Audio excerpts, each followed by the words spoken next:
Uy, yun, may bisita tayo ngayon. Speed 1 Armorer. 8 poles to, no, pre? 8 poles. Pero hindi to by 3. No? Single lang, no? Single. Mamaya malaman natin.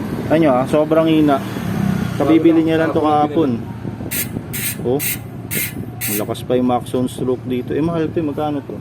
Nabili ko siya sa Quiapo ng 5 plus yung 5 plus? Tawanan ko ng 4.5. 4.5. Hindi. By 3 pala to. So 8 poles by 3 siya. Ayun. Puro grasa, pre. Puro grasa? Oo. Kaya pala mahina. So bawasan lang siguro natin to. Okay na to. Oo, oil na lang.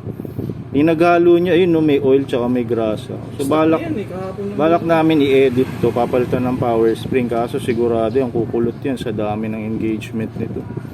Pag pinalitan mo lahat yan, hindi ka na makakapakbetal forever. Kaya tirahin muna namin to, bawasan namin. Ito medyo hindi na siya kuting, parang tunog na to, leopard. Diba? Pero dalawa lang nilagay namin, dalawang power spring. Ito mga ginamit kong tools, digital caliper para saan to, kasi yung stock niya 6.8, so nilapit ko lang dun. Mga 7 yung haba ng power spring. Ito pamputol. So dito nakalagay yun. Yan. So salpak muna namin, testing namin kung may back pedal. Nasaan yung naputol na spring? Wala na eh. Kasi kung dagdag kami ng power spring, wala siyang back pedal, ma-aksidente naman yun. Mamaya pag back pedal niya kumulot, itaob.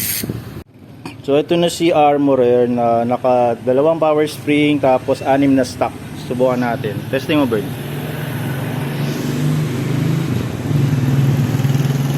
Okay.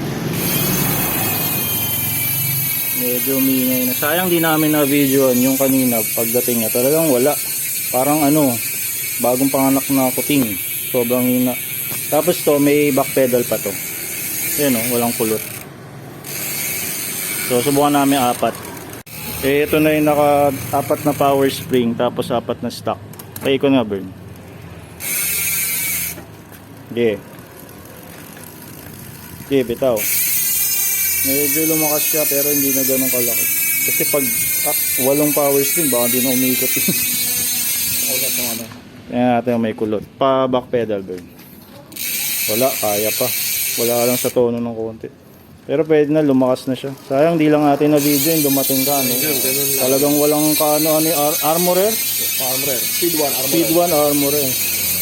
Ayun, nagawa na. Sobra sa grasa. Yaman sa grasa.